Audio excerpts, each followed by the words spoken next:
à tous, mesdames, messieurs. Merci de votre fidélité à votre émission Grand Défi. Grand Défi, nous avons fait les déplacements de Kikwit dans les Grands Bandundu. Là, c'est pour rencontrer l'Agence congolaise des grands travaux pour savoir quels sont les défis que rencontre cette agence dans l'espace Grand Bandundu. Et pour en parler, je reçois pour vous le directeur provincial de la CGT Grand Bandundu, l'ingénieur Daniel Ndombe Lusakumunu, qui va devoir répondre à nos préoccupations dans cette émission. Bonjour, monsieur le directeur provincial.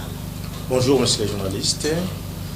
Merci de nous avoir invités ici à Kikwit, dans les Grands Bandundu, pour parler des différents projets, différents chantiers, et beaucoup plus des défis que vous rencontrez dans ce travail. Et avant de commencer, je voudrais savoir quelle est la santé de votre agence dans cet espace Grand Bandundu. Merci beaucoup, monsieur le journaliste, pour votre amour et surtout pour les déplacements effectués de Kinshasa jusqu'à Kikwit. Nous sommes là à 560 km de route, ça fait 8 heures de route, sinon 9 heures pour certains cas. Et venir nous voir, pour nous, c'est un honneur. Nous vous souhaitons d'emblée la bienvenue dans notre ville, qui est le siège de l'Agence congolaise des grands travaux Grand Bandundu, ici à Kikwit. Bienvenue et profitez de l'air frais, profitez de la biodiversité et tout ce que vous allez trouver ici. En ce qui concerne votre question, la santé de notre direction provinciale, je crois que nous avons l'habitude ici au Congo de dire ça se voit moins que l'obésité, mais ce qui est la politesse de répondre à votre question, c'est que notre santé est parfaitement bonne. Nous sommes en très bonne santé dans les Grands Bandundu, nous sommes en très bonne santé à la République démocratique du Congo d'ailleurs, en tant que technicien et en tant que tel. Et nous sommes ravis de vous voir aussi en bonne santé venir nous apporter aussi de très bonnes nouvelles, mais surtout en prendre selon votre appréciation. Pour nous, nous sommes en très bonne santé, sauf avis contraire aussi. Je vous laisse l'inciter d'observer et de conclure sur nos affirmations, si elle est affirmative, ou vous devez nous contredire. Mais pour nous, la santé, elle est bonne pour notre direction provinciale. La santé est bonne. Alors, est-ce que vous pouvez nous détailler les différents projets ouverts à travers l'espace Grand Bandundu? Merci beaucoup. J'aimerais quand même nuancer. Quand nous allons parler des projets, vous savez que pour nous les techniciens, pour ce qui est notre métier, les projets, ce n'est pas seulement avoir l'ouvrage, ce n'est pas seulement l'exécution. Pour nous, les projets commencent par les études. Parce qu'un bon projet, d'ailleurs la Bible nous recommande que même la personne la plus sage pour bâtir une maison ou un ouvrage, ça soit d'abord, il s'émet, il regarde qu'est-ce qu'il a, qu'est-ce que cela demande, et puis il se lance pour voir l'aboutissement effectif. Et pour nous aussi, parce que c'est ça aussi notre mission, quand nous parlons des projets, nous parlons aussi et bel et bien des études d'abord. Je sais que pour les communs des Congolais, pour les Congolais lambda, ils veulent voir l'ouvrage en soi, mais l'ouvrage commence toujours quelque part. C'est là où nous commençons les études. Et les bonnes études, c'est ça qui produit des bons projets qui arrivent jusqu'à sa réalisation, jusqu'à la fin et à la remise qui est à la main pour les cas, les bâtiments et toute autre chose. Donc pour nous, quand nous parlerons des projets, c'est ce qui est en cours, que vous avez visité, c'est ceux qui sont en études, qui vont être vite lancés, et c'est ceux qui sont en gestation pour que les études commencent. D'abord, vous savez qu'en tant que tel, donc en tant que bras technique du gouvernement de la République, nous sommes là pour présenter quelles sont les opportunités d'avoir les projets d'infrastructure pour le développement de notre pays, notre nation. Vous savez que le développement commence par des routes, de l'électricité, de l'eau, des bâtiments conformes. Et c'est dans ces domaines-là que l'Agence congolaise des grands travaux travaille en tant que telle pour la conception des études. Donc, nous avons les études ici dans le Kwilu, parce que Kikwit se trouve dans la province du Kwilu. Et les Grands Bandundu, nous parlons là de Maïdombe, Kwango et Kwilu, bien sûr. Nous avons les études de la route de Boulungu, la RN18, RN19 une partie. Nous avons les études de la RP 216, la route qui part à Gungu, de la RN1 jusqu'à Gungu, qui continue jusqu'à Kaemba.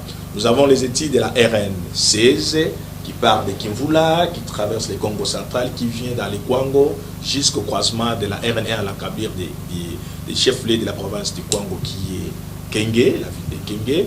Nous avons évidemment les études de l'aéroport de Mai-Ndombe, de l'aéroport du Nongo. Nous avons les études sur demande cette fois-là du gouvernement provincial de Mai-Ndombe pour le port central de Mai-Ndombe, sans oublier la RPDC 1 qui part de Mongata, passant par Machambio, jusqu'à 300 km après, jusqu'à arriver à Inongo.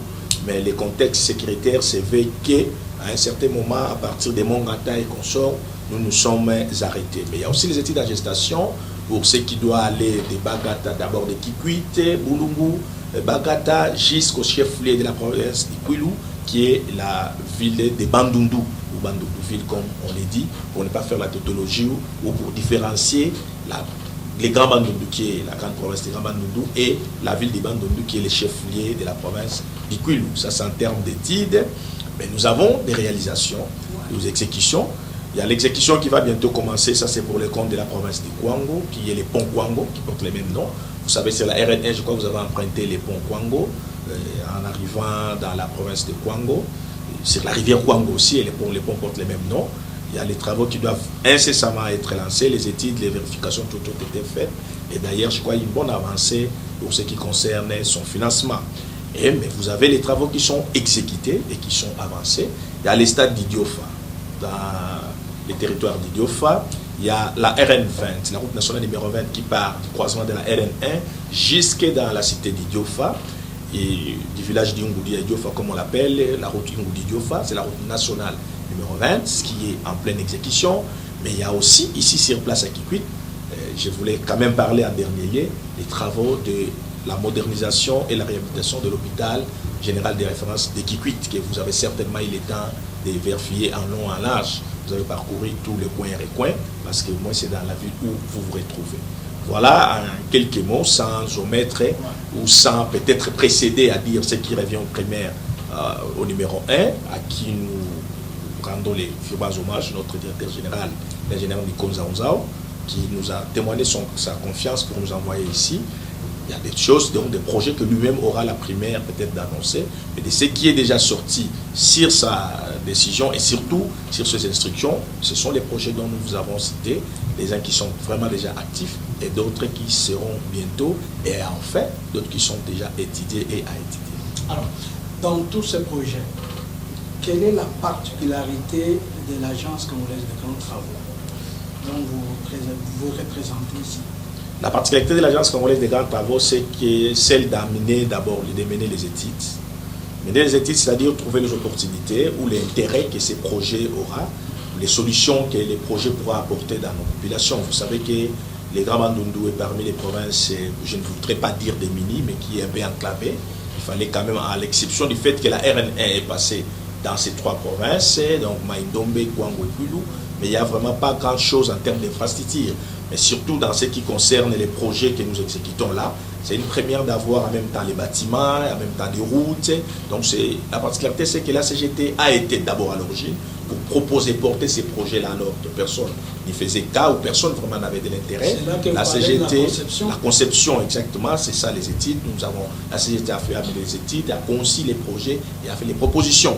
Et enfin, on a obtenu aussi les financements, les cadres de tous les projets que nous avons cités.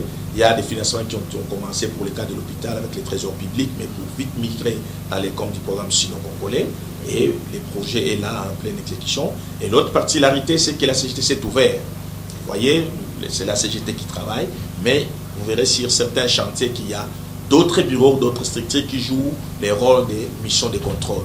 Et la CGT, en tant que telle, reste maître d'ouvrage délégué, mais aussi par moment, par endroit, mission de surveillance pour s'assurer que les études menées, la conception en fait, est en train d'être exécutée comme il se doit, en respectant tout ce qui est dans les prescriptions techniques, mais surtout les cahiers de charges tels que présentés aux propriétaires de tous ces ouvrages-là, qui est le gouvernement central de la République.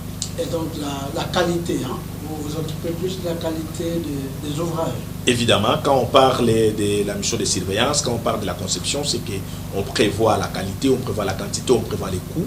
Et il faut faire cette police-là de travailler en sorte que l'exécutant n'ait pas tendance à dépasser ou soit n'ait pas tendance à biaiser en termes de la qualité pour se faire du profit. Voilà pourquoi la CGT doit être là comme mission de surveillance aussi, en accompagnant l'exécutant, chacun dans ce qui les concerne, pour que l'exécution se fasse conformément aux prescriptions dans les cahiers des charges. Et comment vous faites? Parce que vous avez un grand nombre de personnel pour envoyer qui à Kenge, qui à Bandunville, qui à Idiofa et comme ça, ou bien comment vous vous partagez? En fait, ce n'est pas à nous. La direction provinciale en tant que telle, nous représentons la direction générale.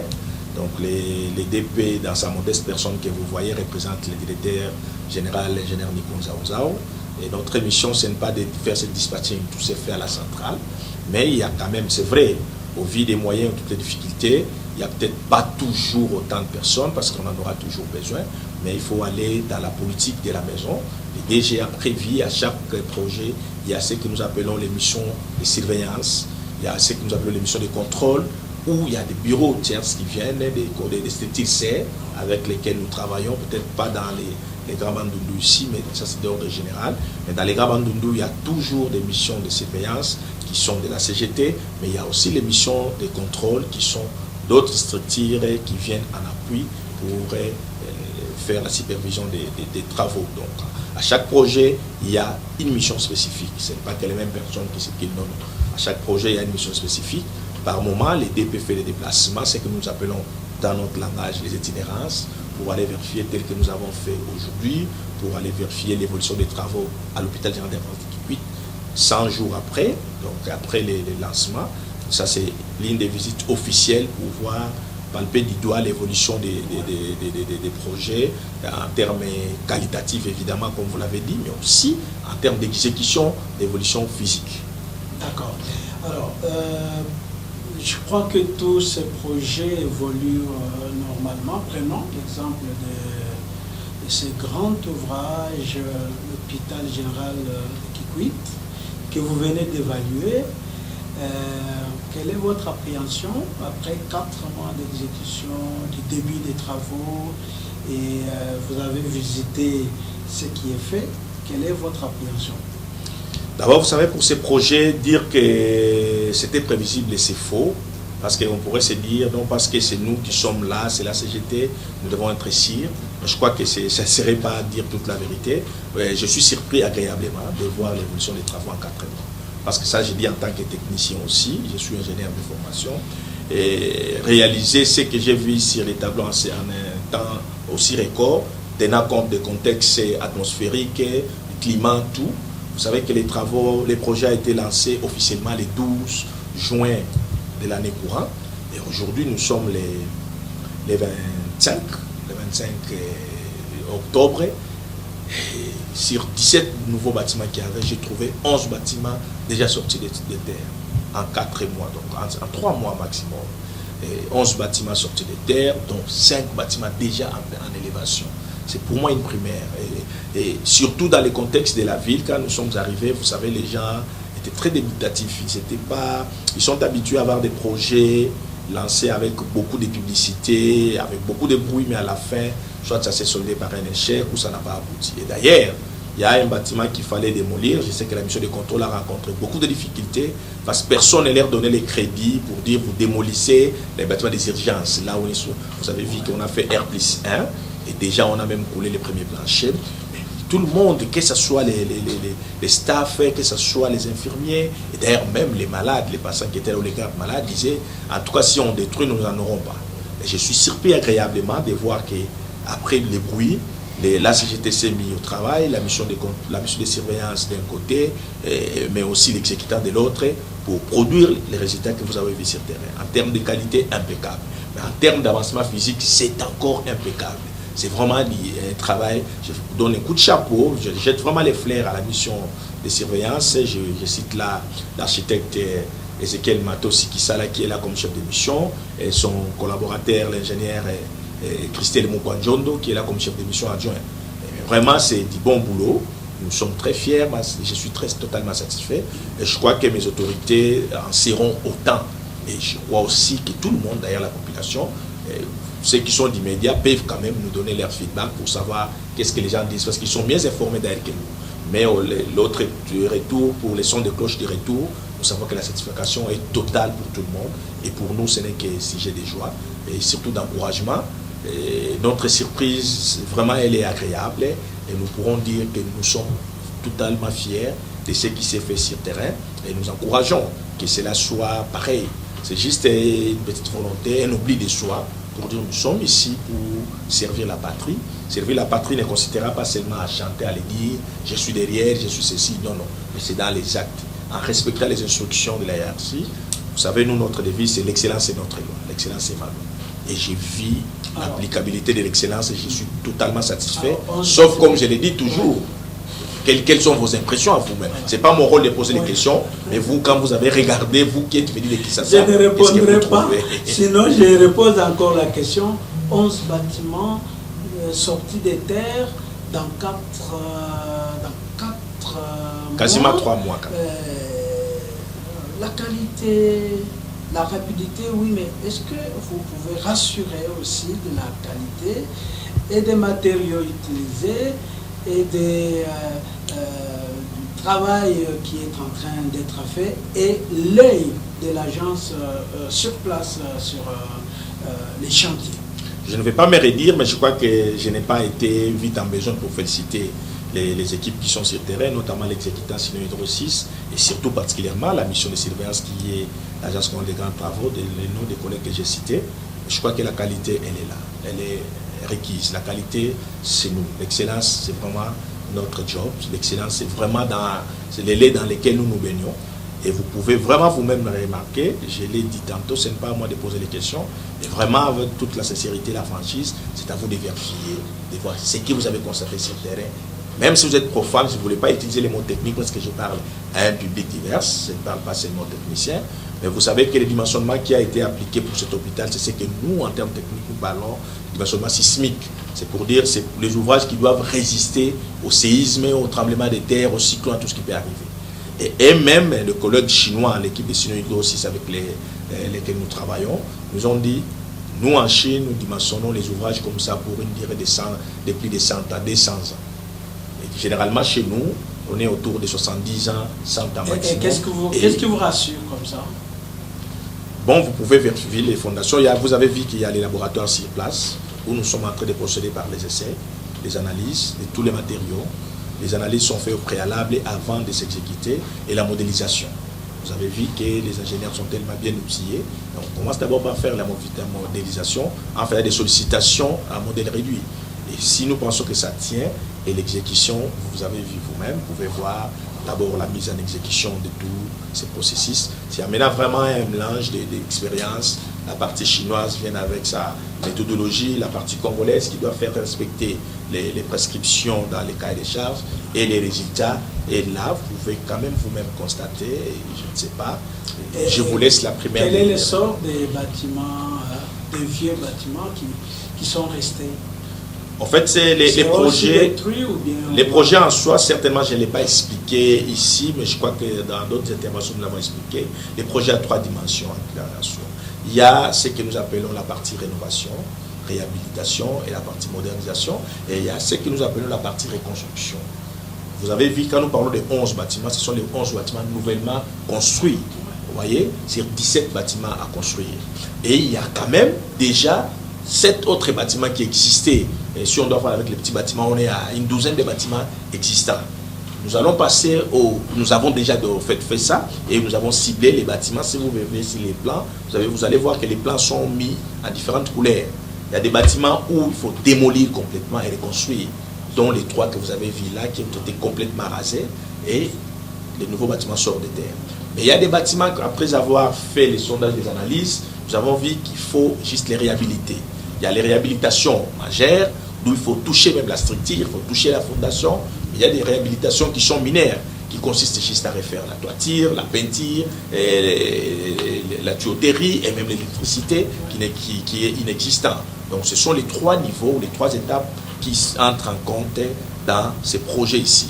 Modernisation, c'est à l'ensemble parce que même les murs des clôtures sont pris en compte, la circulation intérieure, il y a des nouveaux bâtiments qui doivent être construits, que vous avez vu, et notamment la morgue qui doit être construite. Donc c'est pour vous dire que Les sorts des anciens bâtiments, c'est qu'à la fin, à l'issue du projet, il n'y aura pas d'anciens bâtiments, il n'y aura pas de nouveaux bâtiments, parce que tous ces bâtiments porteront de nouvelles robes. Justement, vous parlez de la morgue. Il y a eu un problème au niveau de la ville, parce que l'équipe qui est sur le terrain voulait démolir. Et qu'est-ce qui sera fait concrètement au sujet de la morgue? D'abord, pour l'ensemble de l'hôpital, c'est que nous partons des dimensionnements au triplé. Nous partons d'un hôpital qui avait une capacité de 200 lits, 190 quelques lits, pour atteindre près de 700 lits. Et la morgue en particulier, nous partons d'une morgue, celle qui est là, existante, avec 9 places. La capacité actuelle, c'est de 9 corps, mais je crois que c'est 6 seulement qui fonctionnent. Et nous allons maintenant pour une morgue de 90 places. Et qu'est-ce qui s'est passé? Au fait, comme vous dites, la mission de contrôle a été surpris désagréablement. Il y a les rumeurs qui circulaient dans la ville selon laquelle on va démolir cette morgue. Vous savez que c'est la seule morgue qu'il y a dans toute cette contrée. Alors les gens disent tiens. Et ils ont voulu faire des désordres pour bloquer, pour dire on ne démolit pas. Bon, la mission de contrôle s'est défendue et nous aussi, par voie des médias, nous avons expliqué qu'on ne démolissait pas pour démolir, mais c'était pour construire une nouvelle morgue avec une grande capacité. Donc on a multiplié par 10 la capacité d'accueil de cette morgue-là. Alors en définitive, la décision c'était que nous conservons la morgue qui existe et nous construisons à côté une nouvelle morgue plus grande et plus moderne que celle qui existe. Et c'est à la fin que nous pourrons voir comment désaffecter celle qui existe aujourd'hui. Ce n'est qu'un normal, c'est ce qui était déjà prévu. Mais vous savez, les gens, quand ils apprennent la radio-trottoir à de la vitesse par rapport à la bonne information, mais ceux qui sont censés viennent puiser l'information à la source, mais aussi aux journalistes que vous êtes, nous demandons de relayer la bonne information parce que vous vous en puisez quand même à la source pour que les gens puissent être apaisés. D'ailleurs, ils sont dès lors déjà apaisés de voir que les bâtiments des urgences sont en train de se faire construire en étage. Vous avez un seul bâtiment dans cet état qu'on avait trouvé. Vous allez avoir un premier bâtiment moderne, et voilà. Et un bâtiment en étage avec même ascenseur qui est en train d'être sorti du sol à la grande satisfaction de tous. Vraiment un grand projet. Est-ce que nous pouvons connaître les coûts estimatifs de ces grands projets, mais aussi apparemment les routes qui entourent l'hôpital? Je ne sais pas si la CGT y a pensé.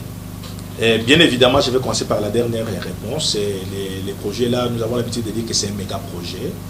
C'est vrai que quand le chef de l'État est passé, il a fait une promesse pour réhabiliter cet hôpital-là, pour des soins de santé, de qualité pour tous, surtout vu la gratuité de la maternité et tout. Mais il a fallu que nos autorités puissent tomber vraiment à pic pour voir comment matérialiser cette promesse-là. Et le projet a évolué à chaque fois. Au début, je vous ai dit que c'est un projet qui a commencé dans un format de financement et maintenant c'est notre format de financement. Donc c'est vrai que nous devons vous donner les prix, c'est notre devoir de redevabilité, mais vous savez que le projet est encore en train d'évoluer. Évidemment, les routes sont prises en compte, toutes les routes qui mènent à l'hôpital. Vous savez, vous modernisez un hôpital qui va desservir pas seulement la ville de Kikwit, parce que quand nous passons des 197 ou 190 lits à 600 lits, ce n'est pas seulement pour la ville de Kikwit, c'est Kikwit et ses environs. Bien évidemment, d'autres provinces aussi, les provinces serves, de Kwango, quelqu'un peut quitter Kenge parce que la RN est praticable et arrive vite ici. Ça sera vraiment un choix, une option, soit aller à Kinshasa, soit venir ici. Je crois qu'ici, vu tout ce qui s'est fait, ce sera plus aisé de venir ici pour éviter les embouteillages aussi de Kinshasa. Donc les gens des environs des provinces serves pourront venir dans cet hôpital pour suivre les soins. Alors le projet est en train d'évoluer. Si je vous donne les prix initial, ça serait biaiser la finalité du projet. Et si je vous dis aussi un prix, ça serait malhonnête de ma part, parce qu'il y a d'autres projets qui sont intégrés. Vous savez parler des routes, il y a au moins plus d'1 kilomètre, plus de 1500 mètres de routes qu'il faut faire autour de l'hôpital, mais il y a des routes qui doivent aussi sortir jusqu'aux routes principales, notamment la RN1 ou les boulevards Ouazamanga, pour amener à l'hôpital. Vous savez, les ambulances doivent venir avec les urgences, il faut toujours préparer ces routes-là. Donc on est sorti du contexte bâtiment, nous sommes allés maintenant bâtiment et routes, vous voyez. Mais il y a encore des plaintes. Vous savez, vous êtes venus pour une chose, les gens voient les sérieux, ils apportent d'autres problèmes.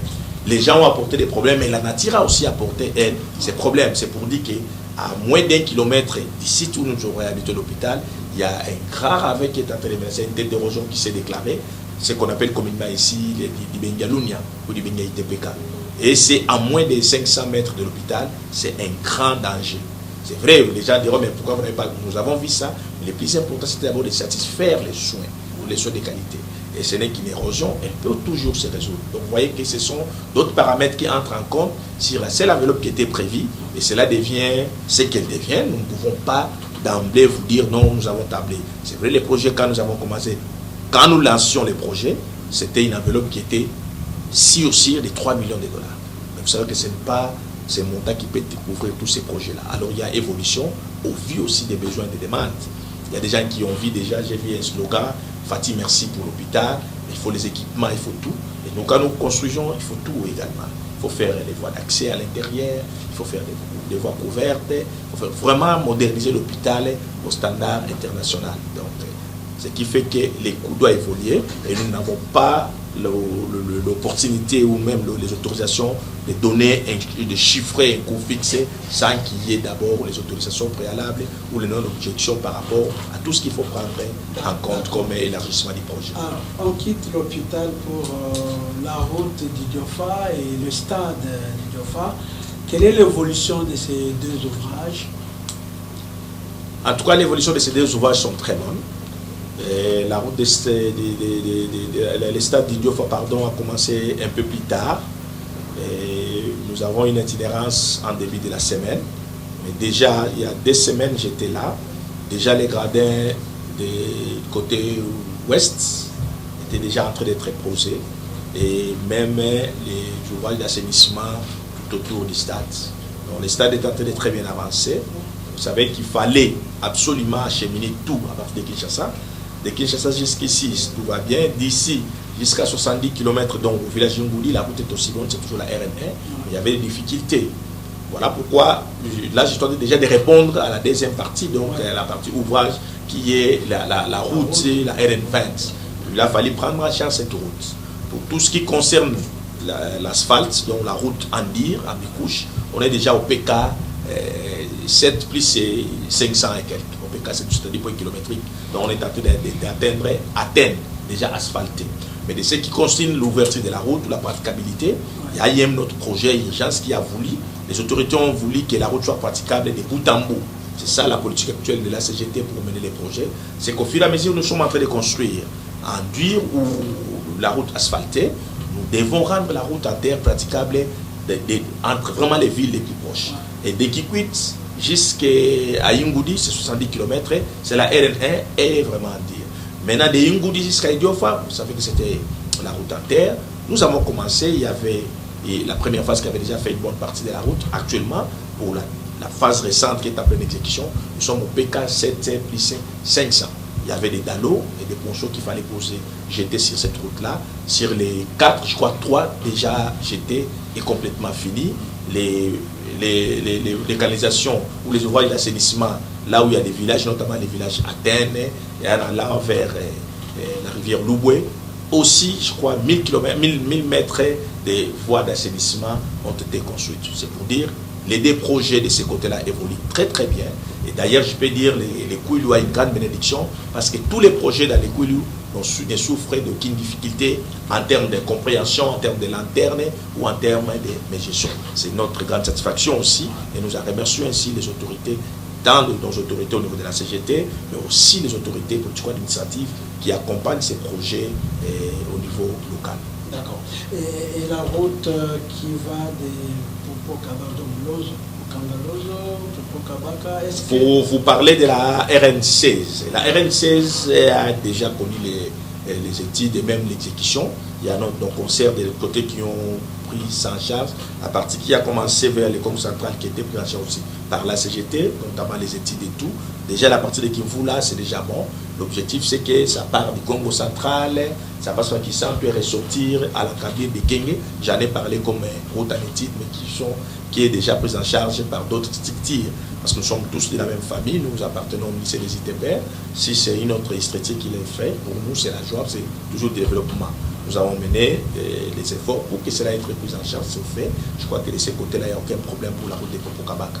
Par contre, il y a des propositions que nous avons faites partant de Gungu, la route se fera entre Gungu, entre PK 622, le village Bachamba, Et ça passe à Gungu, Kakobola, ça continue, ça doit aller jusqu'à Kaemba et ça devait contourner la route de Pukukaba-Kayaï. Vous savez que c'est vrai, vous parlez des grands bandundus. Au vrai sens du mot, c'est aussi les grands bandundus. Et les accessibilités sont vraiment difficiles et énormes. Il faut aller mollo, mais nous y allons déjà, au lieu de mollo, nous y allons déjà à grands pas. C'est déjà une bonne chose. Alors, vous avez parlé d'une fissure sur le pont Congo. Qu'est-ce que la CGT a prévu? Bon, nous n'avons pas parlé de la fissure, nous avons parlé par contre de la réhabilitation. C'est vrai que les ponts a des difficultés que nous ne pouvons peut-être pas dire ici, ce n'est pas notre droit de le dire. Mais la CGT a prévu d'abord, la CGT a amené les études de sculptation du pont pour sonder les ponts, est-ce que les ponts peuvent tenir, et quelles sont les difficultés. Et il y a un rapport qui a été fait à ce sujet. Et la CGT a eu pris en charge, nous avons reçu les instructions, mais surtout les promesses fermes de notre hiérarchie, le directeur général Nico Nzaouzao, qui a promis bientôt là les travaux du pont Kwango seront lancés. C'est vraiment un nouveau projet qui est vraiment les bienvenus dans les Gabandoutou, voir les ponts Kwango être pris en charge très bientôt là. Alors, allons du côté de Maïndombe. Vous avez parlé de l'aéroport, vous avez parlé également de la route qui va de Mongata jusqu'à Kouamout et passer par qu'est-ce qui s'est fait de l'autre côté de Maïndombe? Dans les Maïndombe, les études de l'aéroport national de Dinongo ont été faites et derrière les rapports transmis. Moi-même, j'ai fait partie de cette mission-là qui est descendue à Inongo, dans les Maïndombe. Et nous attendons, l'évolution est bonne à notre sens et aux informations à notre niveau. Pour ce qui concerne la route de Mongata, passer par Machambio, comme qui devait aboutir. Après, ça devait faire jonction de RP 201, devait faire jonction avec la RN17, donc qui va au chef-lieu du Kouilou, qui est la ville de Bandundu. Mais il y a maintenant un projet qui devait être pris en compte uniquement pour les comptes de la province de Maïndombe. Donc, il continue, c'est une affaire de près de 320 km. Et de ce côté-là, il y a eu des problèmes sécuritaires qui ont empêché l'aboutissement des études, ce qui a fait que la CGT était obligée à procéder par l'achat des études par voie satellitaire. Vous savez, nous n'avons pas de satellites, il fallait qu'il y ait quand même des accords pour les exploitants, pour qu'on nous donne les données fiables. Je crois que c'était ça, parce que les blocages étaient avec cet avènement de Mobondo. Ça a d'ailleurs été le cas même pour la RN16. De ce côté-là, vous savez, avec les troubles qu'il y avait, les Mobondo et concerts, ça a impacté négativement l'évolution des projets en termes d'études. Et d'ailleurs, on ne peut même pas parler en termes d'exécution, parce que si déjà les études pouvaient poser problème, vous voyez la suite. Mais vraiment, nous sommes conscients et nous sommes heureux de savoir que les autorités prennent ça en compte, parce qu'ils en avaient parlé, ils nous rappellent cela. Et nous savons que dès que la calmie est constatée, que vraiment la paix est de retour, c'est d'ailleurs un souhait, et les choses pourront vraiment aller plus vite, parce qu'au moins les données sont déjà là. Voilà. Nous quittons Maïndombe pour les Bandundu-ville. Je ne sais pas si la CGT a prévu de voir l'aéroport de Bandundu-ville et puis d'autres chantiers qui sont dans la ville. Bon, vous savez que les études demandent de l'argent. Ce n'est pas seulement parce que vous voyez, non, il faut déployer les équipes, cela demande de l'argent et le Congo est vaste. Et la CGT seule ne saura pas. Ce n'est pas parce que la CGT ici qu'il faut être partout, tout non. Il y a des structures aussi qui ont la responsabilité de faire ce qui leur revient des droits. Je crois que l'aéroport de Bandundu-ville a été pris en charge par d'autres structures. Mais à ce qui nous concerne, Bandundu-ville fait partie du Kouilou, dont le Kouilou est quand même bien servi. Bientôt là, c'est Boulungu qui commence, c'est cette route de Boulungu qui part de la RN1 à Kamboulungu, qui traverse Boulungu jusqu'à la RN18 et RN19. Il y a une partie, je vous ai dit, dont les études sont déjà même en cours, qui devait monter de Boulungu là, à l'entrée de Mosango, et ça monte toujours la RN19 qui devait aller jusqu'à Bakata, ça traverse jusqu'à Bandundu-ville. Donc à ce côté-là, ça, nous savons qu'il y a quand même des propositions et des avancées dans ce sens-là. Mais pour ce qui est de l'aéroport, je crois que c'est déjà pris en charge par d'autres structures, ce qui est une très bonne chose. Et nous encourageons et nous voulons voir l'aboutissement. Alors, quelles sont les difficultés que vous rencontrez dans l'exécution de tous ces travaux? En tout cas, les difficultés sont énormes, nous ne pouvons pas les dire. Vous savez, si vous voulez faire quelque chose, ici, localement, à Kipit, on dit si vous voulez boire de l'eau, dans une chose, il ne faut pas se mettre à regarder de part à d'autre, vous pouvez risquer de voir ce qui est impropre et ça vous coupe la soif de boire. Mais les difficultés, ce sont ces histoires qu'il faut voir raconter. Pour nous, c'est boire de l'eau. Nous ne devons pas commencer à vous citer les unes après les autres, les difficultés que nous avons rencontrées, que nous sommes en train de rencontrer. Nous avons voulu positiver. Et c'est ce qui doit nous motiver, nous tous, quand nous travaillons, c'est considérer ce qui est bon. Ce qui est bon, c'est que maintenant, la population est d'accord. La population est rassurée que ce que les autres ont dit ailleurs, par exemple, la Kinshasa, comme dit, si j'étais, si ça est une réalité, et ça continue. Et vous savez que dans la zone ici, il y a un sérieux problème de matériaux de base, pour ce qui concerne les travaux des infrastructures.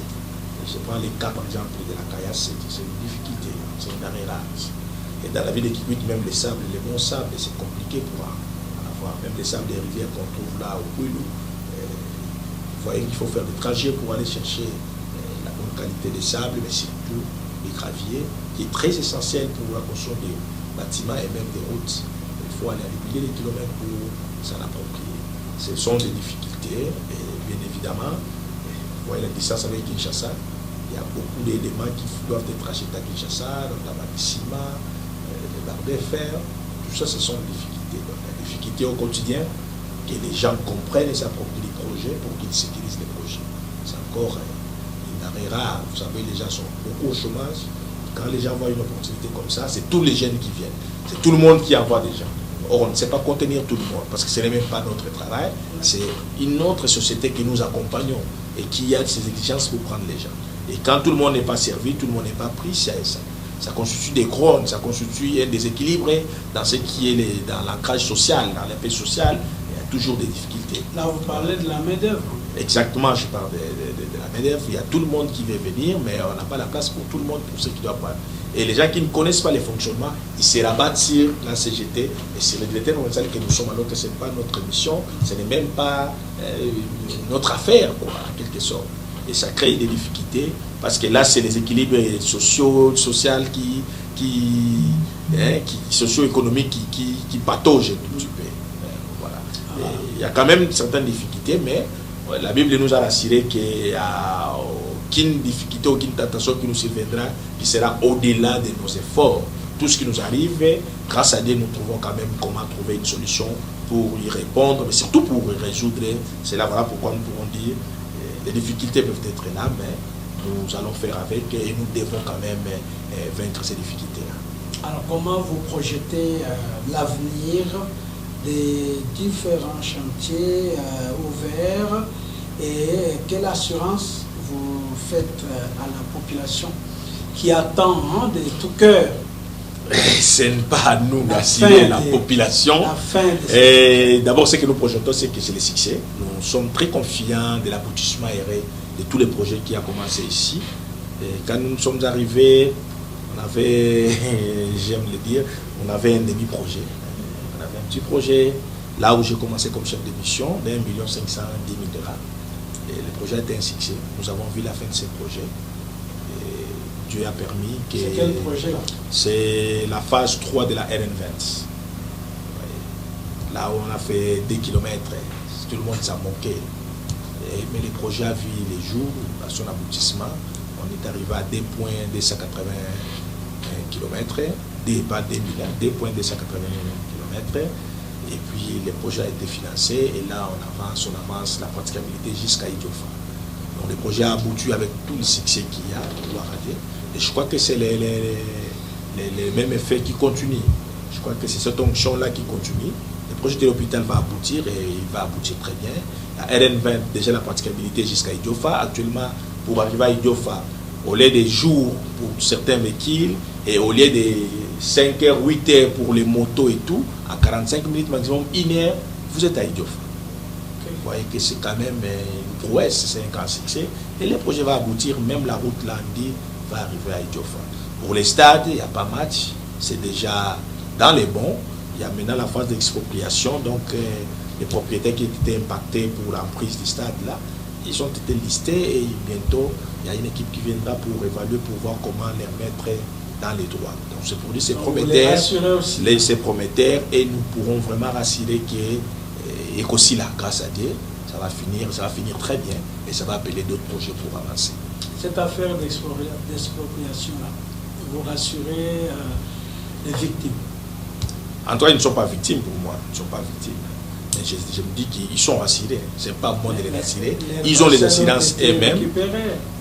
Oui, ça n'a pas été récupéré, ça a été affecté pour les projets, c'est un bien commun, bien public. Et l'État était tellement bon qu'on les a indemnisés. Vous voyez, quand je parle des processus, c'est que tout a été bien fait et il n'y a aucun problème. Et ça n'a jamais eu de problème pour partout où on a été dans les projets. Ça n'en sera pas ici, donc on peut les rassurer. On ne peut pas, nous pourrons les rassurer, mais comme nous ne sommes pas là pour rassurer, nous sommes là comme techniciens pour apporter des solutions en termes d'infrastructure. Et ce que nous avons déjà commencé, nous voyons ce que ça donne. Nous pourrons leur dire que nous allons arriver au bout de notre travail. Voilà, monsieur le directeur provincial, on a fini. Et si vous avez les dernières précisions, vous pouvez nous les donner. Les dernières précisions, c'est que nous devons aimer notre pays. C'est notre patrie, c'est celle que nous avons. Et quand nous avons des responsabilités, c'est bien de les faire avec tout notre cœur. C'est bien de s'oublier un peu, s'oublier en soi pour les autres. Et c'est ce que nous faisons à longueur de journée, l'itinérance d'ici, l'itinérance là-bas. Et on les fait pour encourager ceux qui sont sur le terrain à faire mieux, à continuer dans cet élan-là. Aussi pour remonter ceux qui sont peut-être dans des faiblesses. Vous savez, travailler en brousse, c'est un peu compliqué, il n'y a pas de réseau. Quand nous allons là-bas, il n'y a pas de réseau, il n'y a pas de connexion. Nous encourageons ces gens-là. C'est ça notre pierre que nous apportons à la patrie, au développement de notre province dans les Kabandundu, mais aussi pour notre pays. Donc on pourra faire mieux que là où on est. Quand on est fidèle pour des petites choses, c'est alors qu'on pourra prétendre pour les grandes. Donc partout, les précisions, c'est de donner aux jeunes, de donner à tout le monde, à nous-mêmes aussi, de savoir que nous les faisons pour notre pays. C'est notre patrie. Là où on pourra être à l'aise, plus à l'aise que partout ailleurs, faisons ça. On sent que vous êtes dans la droite ligne et la vision du directeur général Nico Nzarozabo. Exactement. Ça, nous ne pouvons pas déroger. Je suis son représentant. Je ne peux être que la ressemblance de ce qui est mon père professionnel, donc mon responsable direct de la hiérarchie. Donc c'est normal, c'est l'excellence, c'est notre là. Et l'excellence, c'est comme ça. C'est en travaillant, sans que les gens vous demandent, mais parce que c'est l'occasion qui nous est posée, on peut que balancer ça, on peut que donner cette assurance-là. C'est nous qui allons construire cette nation, ce ne sont pas les autres. C'est vrai, les autres ils viennent, nous les accompagnons. C'est quand vous faites mieux qu'eux aussi font bien. Et quand ils sentent en vous qu'il y a de légèreté, quand ils sentent en vous qu'il y a de laisser aller, qu'eux aussi font ce qu'ils font là, et puis après, 1 mois, 3 mois, il n'y a plus rien. Nous assurons que les ouvrages qui sont en train d'être faits ici par nos collègues et nos amis chinois, en collaboration avec nos frères congolais, auront une durée de vie, ça sera pérennisé, et même ceux qui vont l'utiliser, qu'ils le fassent en bon père de famille. Merci beaucoup, monsieur le directeur provincial de la CGT Grand Bandundu, ingénieur Daniel Ndombe Losakuno. C'est à moi de vous remercier. Merci Merci beaucoup.